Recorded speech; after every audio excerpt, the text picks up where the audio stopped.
She was a mail-order bride who arrived on a Wednesday and was left on the platform before the hour was out. The coach from the railhead came in at 2:30. She was the last one off, single bag, a dress that had been pressed before the journey and had not survived it, her hands loose at her sides and her chin level in the way of a woman who has decided in advance not to fall apart. Albert Pugh was waiting at the far end of the platform with a folded paper and the look of a man who had been rehearsing bad news long enough that the rehearsing had made it worse. He had filed the contract 8 months prior with the agency. He had spent the time since changing his mind and had written no letter, because a letter would have required courage he did not have before witnesses were present. She had spent 3 years at the orphanage where she had grown up and stayed on, taking in mending, saving what she could, waiting. When the solicitation came, she read it twice, signed her name, and spent the last coin she had on the ticket. Albert said he couldn't go through with it, loud enough to carry, which was the whole of the cruelty, because the platform was not empty, and by supper half the town would know, and by morning the rest would. She stood and let him finish, hands at her sides, her face doing what she needed it to do. He waved the agency papers once, not a deed. Everyone on that platform knew a woman was not land and could not be claimed as such, but he held them like a man who wanted the weight of paper behind him. Then he put them back in his coat and walked away without looking back. The platform cleared around her. She remained, bag at her feet. The town spread out in front of her, with no clear answer to what came next. Across the street, a man came out of the hardware store with a paper bag of fittings and stopped on the boardwalk step, 32 years old, broad in the shoulder, a carpenter's hands, sawdust on his sleeve from the morning. He looked like a man who had carried too much for too long, long enough that he had stopped noticing the weight. He stood on the step and read the platform, the bag, the straight back, the empty space where a man had just been. Then he crossed the street. He stopped at the bottom of the platform steps and looked up at her. "Seth Callan," he said. "I've got 2 children and a house that needs keeping. I do carpentry work 3 days a week, so mornings you'd have the place to yourself." He held her gaze. "It's temporary. Room and board until you've sorted what's next." She looked at him for a moment, taking the measure of him. "Can you cook?" he said. She met his eyes. "I can, and I'm not afraid of hard work." She picked up her bag. "Then let's go," she said. They walked off the platform together, and behind them the town watched and stored it up for later. The cabin sat at the edge of town, with a horse in the side pen and a porch step that had been meaning to be attended to. She noted it without comment. Inside, the front room was clean in the way of a house managed by a man alone, functional, orderly, with nothing soft in it. A workbench along the far wall, a stove doing its steady work. On the shelf above the kitchen window sat a small sewing basket with a wooden lid. It had the look of something no one had touched in a long time, something everyone in the house had quietly agreed to leave alone. Seth told her the room off the kitchen was hers, her own door, her own space. Children ate at 6. He ate when he was back. Jack came from the rear of the house with the timing of a boy who had been listening from somewhere he wasn't supposed to be, 10 years old, his father's build already in the shoulders, a face that kept its own counsel. He looked at Willa the way a person looks at something they have seen a version of before and are not ready to feel differently about. He looked at his father, then he turned and went back the way he came without a word, which said plenty. Mary did not make an entrance so much as she materialized. 6 years old, one ribbon tied properly and one simply hanging, standing near the bedroom doorway with the full and unguarded attention of a child who has not yet learned to want things quietly. She looked at Willa with her whole face. Willa looked back, steady and even, nothing performed. "Are you hungry?" Willa said. Mary considered this seriously. "A little bit. Come help me find what's in the larder." Mary came without hesitation. Supper that first night was beans and cornbread in a broth that had no business smelling the way it did, given what the larder held. The smell reached the front room before anyone sat down. Seth came in from the yard and stopped just inside the door, and something moved across his face that he set aside. Jack ate quietly. Mary ate with her eyes moving between her bowl and Willa in steady rotation. Partway through the meal, Mary set her spoon down and said that the last woman who kept house for them had burned everything she touched. Seth said her name. Mary looked at Willa instead. She did, though. Burnt beans are a serious matter, Willa said, eyes on her plate. I don't take them lightly. Jack looked up. The corner of his mouth moved once and returned to where it had been. He said nothing more, but when supper was finished, he stayed at the table a little longer than he needed to before going to bed, and Seth noted that without comment. The following morning, Seth came off the porch and the loose step held solid under his boot. He stopped, pressed it again, stood there a moment. He went inside and poured 2 cups of coffee and left one on the counter near where Willa was working. Nothing said about the step. She said nothing about it either. They drank their coffee in the early quiet, and the cold morning settled in around the house. Jack tested her on the 5th day. He simply did not do the thing she had asked and settled in to wait. Willa appeared in the doorway of the back room. Jack, the wood. He looked up. I was getting to it. I know. Get to it now, please. He looked at her, held her gaze, found what he was looking for, then got up and brought the wood in without argument. She thanked him plainly and went back to the kitchen. Seth had heard it from his workbench. He set his plane down and stood in the quiet for a while before picking it back up. The days found their shape after that. Jack began staying at the table after meals, whittling or reading, present in a way he had not been. Mary followed Willa from room to room with the devotion of a small shadow, helping where she could reach and watching carefully where she couldn't. Seth started coming home from his carpentry work at the same hour every evening. One evening, Willa read to Mary from the book of stories on the shelf, doing the voices without embarrassment. Mary pressed against her side with the complete trust of a child who has made a decision and sees no reason to revisit it. Jack sat at the far end of the room with something in his hands. He did not look up. He did not leave. By the time the frost had settled into the mornings for good, Mary had stopped trailing Willa like a guest and started trailing her like a child at home. It was a gray, unremarkable morning when it happened. Mary was moving through the kitchen in her socks, still warm from sleep, absorbed in some private business, when she caught her foot on the threshold between the kitchen and the hall and went down hard on both palms.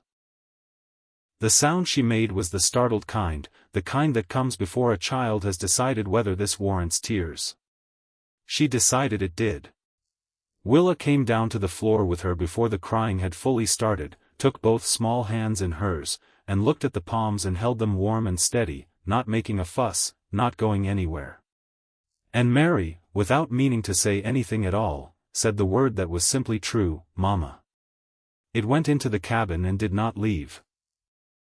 Willa's hands stayed where they were, one breath, no more, and then she gathered the girl in and held her until the crying ran itself out, calm and certain and giving no outward sign of what the word had done to the room.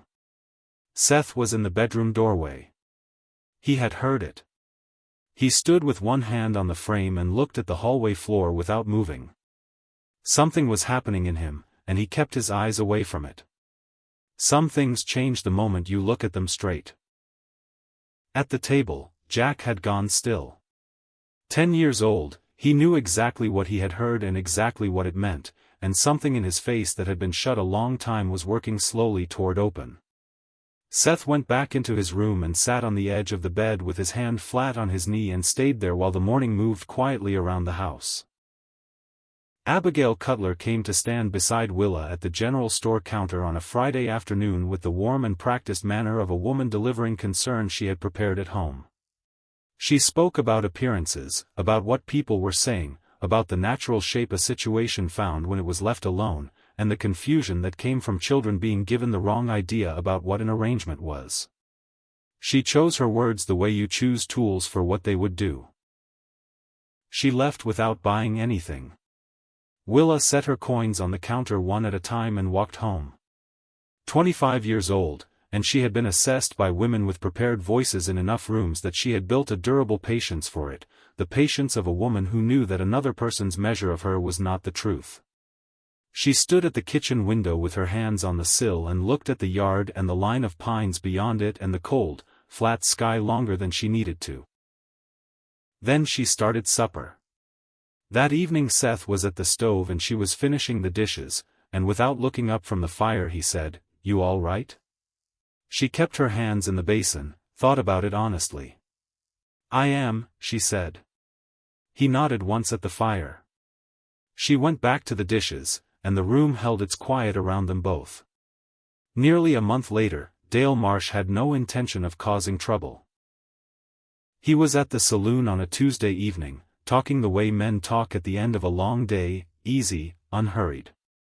He said the Callan place looked different lately, smoke at the right hours, the children seemed steadier, that woman from the platform, the one Albert had left standing there in front of half the town. Something about her, Dale said. The kids had taken to her like he hadn't seen before. Older one coming around. Younger one had started to call her mama. He reached for his glass. Albert had gone still at the end of the bar. Dale kept talking, not noticing, said it was good to see that house with some life in it again. Albert looked at the row of bottles across from him. He had the agency papers in his coat. He had a pride that had sat wrong since the platform.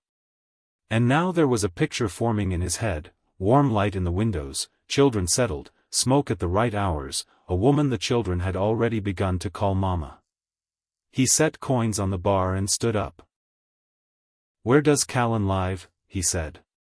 It was a Thursday morning, cold and clear, and Seth and Willa were coming out of the post office together. He had gone to collect a timber notice. She had walked with him because the children were at school and the morning ran that way. Albert stepped into the middle of the street with the agency papers in his hand and his voice pitched to Carrie. "The fare was paid," he said. "The contract signed." An obligation didn't dissolve because a woman had found somewhere more comfortable to be. He held the papers up like a deed, though everyone on that street knew what they actually were. Then he used the word his, and the street heard it land. Everything slowed. A woman near the dry goods stopped walking. Two men outside the feed store turned. The cold air held everything in place. Willa stood beside Seth. She did not step back. She did not look at Albert. She held herself the way she had held herself on the platform, still, straight, not finished, except that this time there was someone standing next to her, and the whole street could see that he had not moved. Seth looked at the papers. He looked at Albert. Then he turned to Willa, his voice low and even. "Stay here." Not a command, the way you speak to someone you are coming back to. He walked to the bank. For minutes inside, he came back with money he had kept under the floorboards for 2 years, everything set aside toward buying back into a proper ranch, the slow and patient work of a man rebuilding from the ground up. He crossed the street and pressed it into Albert's hand and held it there until Albert's fingers closed around it. "That settles the fare, the fee, and every excuse you rode in with," his voice was flat and final. "It does not buy her. It frees her from you. Now go." Albert looked at the money. He looked at the street looking at him. He looked once at Willa, and whatever he found in her face was not what he had ridden into town for. Then he walked to his horse and rode out, and the cold morning closed behind him. The street held its breath. Seth turned, not to the crowd, to her. She was already looking at him, hands at her sides. The exhaustion she had carried since the platform was gone from her eyes, and something steadier had taken its place, the look of a woman standing on ground that holds. He stood in front of her. The wind came off the hills between them, clean and cold. He had crossed a street before he had decided to. He had left coffee on a counter and made nothing of it. He had just handed 2 years of savings to another man without pause, because standing by while she was taken was not something he was able to be. He was not a man who dressed things up finer than they were, and he was not going to start now. "I'd like you to stay," he said, "as my wife, if that's what you want." She looked at this man, and she took the space that choosing for herself required, and nobody hurried her, and the cold street waited. "Yes," she said, quietly and completely, with nothing held back. "That's what I want." He let out a long, slow breath, and his hand found hers and closed around it. Around them the town came back to itself, boots on the boardwalk, a door somewhere opening and falling shut, the wind off the hills steady and clean, and the pale winter sky going on above it all. The ranch would have to wait. For the first time in years, waiting did not feel like losing. Jack was at the table with a short length of wood and his father's smallest plane, working the edge down by feel, the tip of his tongue between his teeth. Mary was on the floor with her rag doll, deep in some matter of considerable importance that did not require adult involvement. From the stove came the smell of something with molasses, a new thing Willa was working out, adjusting as she went, the kind of smell that gets into the walls of a kitchen and stays there for years. The door opened. Cold air, and then Seth's boots on the step, the sound of a man who knows his coming home is expected and has stopped taking that for granted. Mary raised the rag doll briefly in his direction by way of greeting and returned to her business. Jack looked up at his father in the doorway, then he looked back down at the plane and kept working. The looking had carried something in it that had not been there at the start of things. Seth hung his coat, crossed to the stove, and stood beside Willa and looked at what was on it. She moved the spoon toward him without a word. He tasted it and considered it quietly and without rushing. Then he looked at her. She took the spoon back. "I know," she said. "More molasses." The corner of his mouth moved. He went to hang his coat properly and left her to it. On the shelf above the window, the sewing basket sat where it had always sat. The late light came through the glass and found the wooden lid and rested there, warm and still. Outside, wind moved through the pines at the edge of the property. The horse shifted in the pen. From somewhere past the tree a bird called once, long and unhurried. The cabin held its warmth, not waiting for anyone, not anymore. And that was the story of Willa, a woman who arrived with nothing but a bag and a spine and left with everything that actually matters.